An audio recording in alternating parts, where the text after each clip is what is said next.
Bonjour à tous et à toutes, j'espère que vous allez bien. Bienvenue sur cette nouvelle vidéo. Aujourd'hui, on va tester l'oracle divine de Mallory Malmasson. J'ai hâte de l'ouvrir et de le découvrir avec vous. Si vous ne me connaissez pas encore, je m'appelle Camille Verna. Je travaille principalement avec les archives akashiques. Je travaille aussi en soins énergétiques, en libération karmique et je donne régulièrement des soins gratuits sur inscription, des soirées gratuites sur les archives akashiques et sur la spiritualité. Je vous mets les liens juste en dessous en description de cette vidéo. Installez-vous confortablement, on va passer un petit moment ensemble pour tester et regarder cet oracle bien en détail. À la fin, je vous ferai un petit tirage.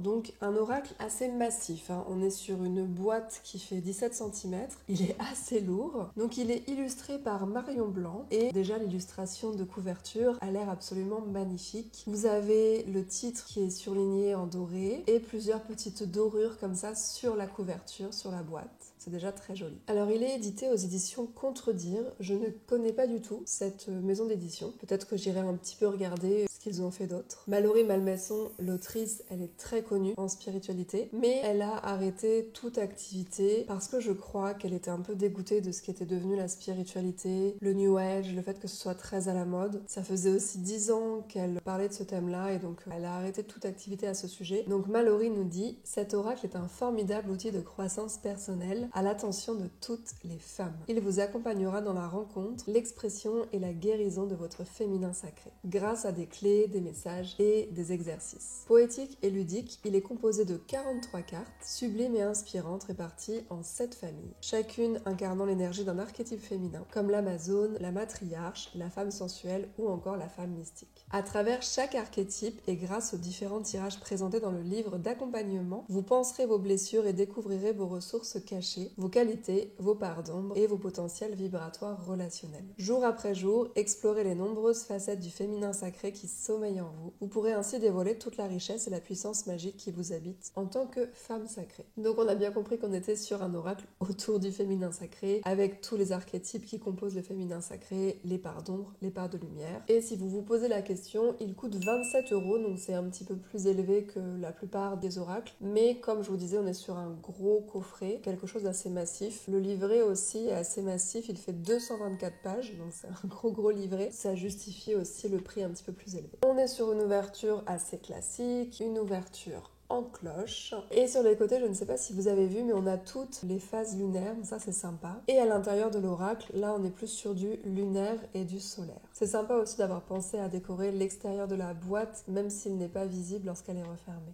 Voilà, le livret de 224 pages. Alors elle nous dit dans la présentation de l'oracle, il invite les femmes à renouer avec leur puissance originelle dont elles ont été dépossédées, en raison notamment de la culture patriarcale. Donc là, ce qu'elle veut nous dire, c'est comme nous, les femmes, ou en tout cas les personnes qui se sentent femmes, vous pouvez avoir été dépossédées de votre sensualité, de votre puissance, de votre souveraineté, puisque les femmes, pendant longtemps, c'est à peine si elles avaient le droit d'exister, elles existaient par leur mari, elles n'avaient pas le droit de vote, elles n'avaient même pas le droit d'avoir de compte bancaire, pas le droit de travailler. C'était vraiment assez spécial le statut de la femme. Finalement, c'était il n'y a pas si longtemps que ça qu'on a le droit de vote, nous les femmes. Et donc c'est vrai que dans notre histoire, que ce soit au niveau transgénérationnel ou même histoire énergétique, culturelle, aussi bien dans le subtil que dans la matière, en tant que femme, ça peut être difficile de trouver sa place. Il y a plein de choses que les femmes n'osent pas faire, plein de choses que les femmes n'osent pas dire aussi. Et donc peut-être que cet oracle va pouvoir nous aider à nous reconnecter à toutes ces facettes que l'on a pu perdre en fait avec l'histoire tout simplement. Ensuite, elle nous explique le féminin sacré. C'est la manifestation de notre principe féminin, c'est-à-dire de ses qualités, valeurs et énergie. Bien entendu, il convient d'allier ces principes féminins avec la manifestation des principes masculins, car si les énergies masculines et féminines semblent être opposées, elles sont au contraire des polarités demandant simplement à s'allier, à s'unifier pour plus d'harmonie et d'équilibre. Donc ça, je suis tout à fait d'accord avec elle. Ça sert à rien de parler de polarité féminine si on parle pas de polarité masculine. Et elle nous dit que si on allie notre féminin sacré avec nos parts du masculin sacré, ça nous aide à retrouver un sentiment d'unité, de plénitude et de complétude.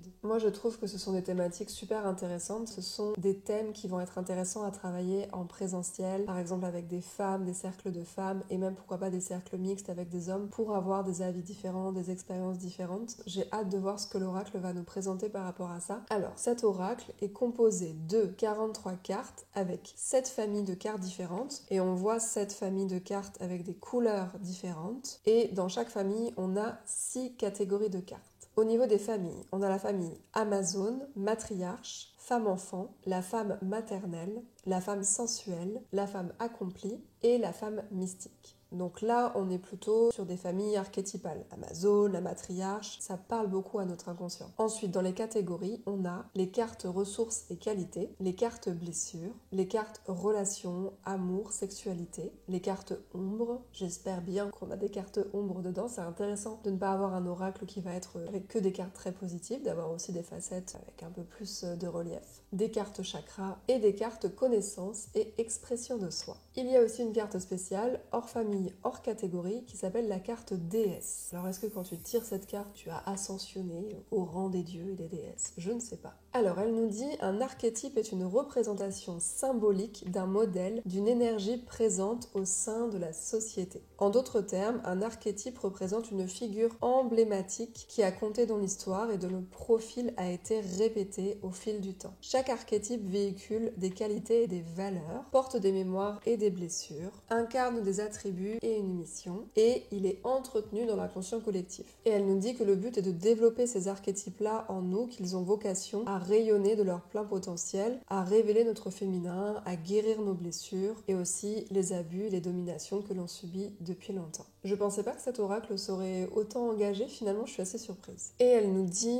encore que chaque carte ressources et qualités vous invite à reconnaître ou à développer vos qualités. Chaque carte blessure propose une visualisation et un mantra afin de consoler, apaiser, penser un moi blessé. Chaque carte relation, amour, sexualité prodigue des conseils en matière d'amour et de sexualité, ok, donc des conseils. Chaque carte ombre invite à se remettre en question sur ses excès, à les réguler grâce à des rappels ou à des enseignements de sagesse. Chaque carte chakra propose des conseils et un mantra d'affirmation positive sur les chakras, ça c'est assez classique. Chaque carte connaissance de soi et expression offre des messages en développement personnel et spirituel qui permettent de découvrir et exprimer ce qui se tient au plus profond de vous et avec des défis à relever. Alors ensuite elle propose pas mal de conseils et notamment elle vous dit de vous relier avec votre jeu, le porter au niveau de votre chakra du cœur pour tisser un lien avec. Elle vous dit aussi que dans le pochon qui contient vos cartes, vous pouvez mettre une feuille de laurier d'un côté et de l'autre ou dans la boîte pour amener des belles énergies de purification au niveau de votre jeu. Et elle nous dit que pour purifier l'oracle, vous pouvez aussi le laisser dans du gros sel, dans sa boîte bien sûr, toute une nuit et puis ensuite vous jetez le sel en demandant à ce que le sel en fait absorbe les énergies négatives. Moi personnellement je mets jamais mes oracles dans du gros sel, je les purifie plutôt à la sauge. Vous avez aussi la possibilité de le poser sur une fleur de vie par exemple pour le recharger en énergie. Vraiment il existe plein de méthodes différentes. D'ailleurs dites-moi en commentaire comment est-ce que vous purifiez vos oracles, vos pendules, etc.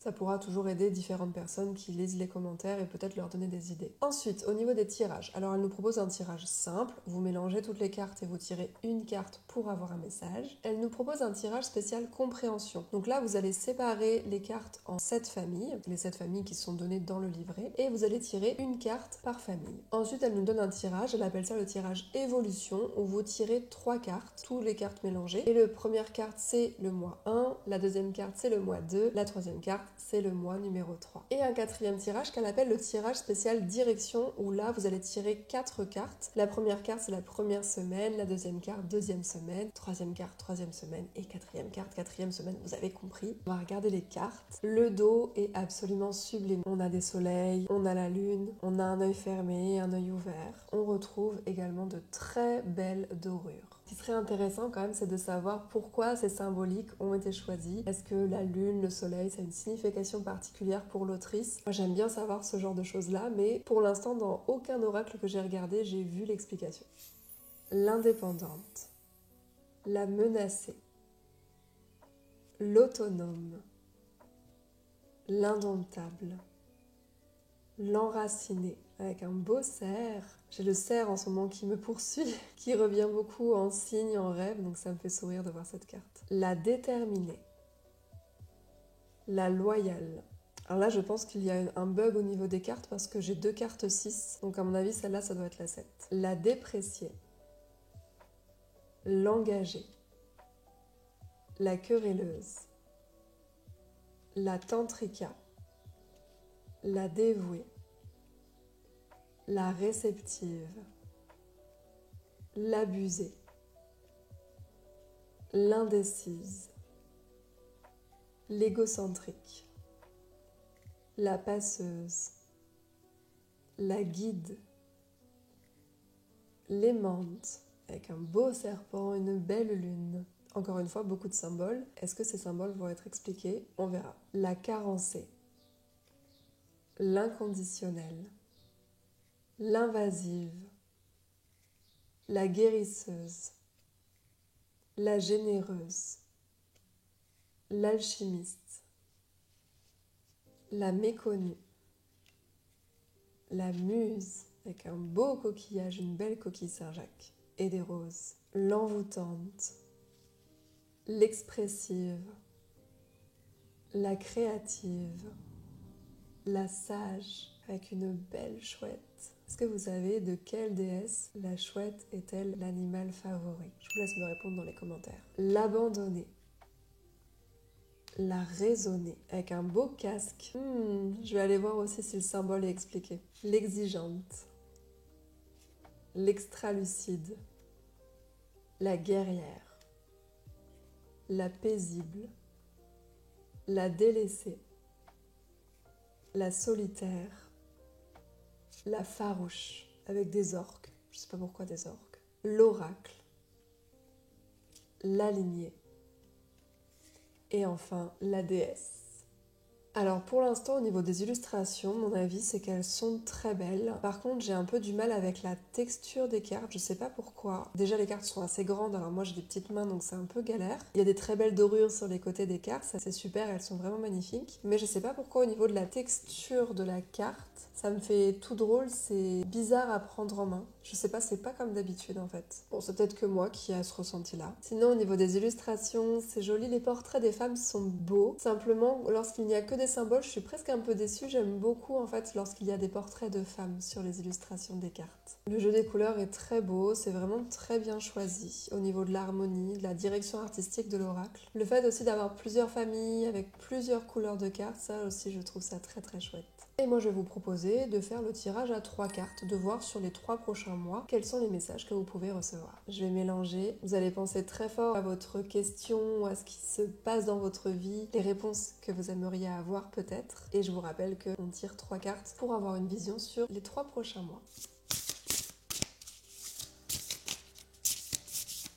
Alors j'ai tiré les 3 cartes et la première carte pour le premier mois, c'est l'aimante, la carte que j'ai vue tout à l'heure avec le serpent. Cette carte, elle est dans la catégorie ressources et qualité et les mots-clés c'est réceptivité, amabilité et fertilité. Et elle nous dit, tu es maintenant invité à reconnaître certaines qualités que tu possèdes et qui sont évoquées ci-après, à poser des intentions afin d'en développer et d'en renforcer d'autres. Tu sais te montrer réceptive, tu reçois déjà certainement des messages et des conseils intuitifs pour les autres et tu arrives à les interpréter. Et si ce n'est pas le cas, cette carte te dit que tu peux commencer à te faire confiance et à traduire ce que tu reçois par des mots et à le partager. Tu sais être aimante, tu peux accueillir l'autre comme il est, le voir comme un enfant sans jugement et en prendre soin, mais aussi le faire bouger quand il en a besoin avec bienveillance, amour, patience et acceptation totale. Tu possèdes cette capacité de voir l'autre dans sa beauté, de déceler ses potentiels encore en veille, sa lumière et sa grandeur d'âme. Tu sais également prendre le temps d'aider l'autre afin de l'inciter à voir qui il est vraiment, de l'encourager, de s'aimer, à s'accepter et se réaliser.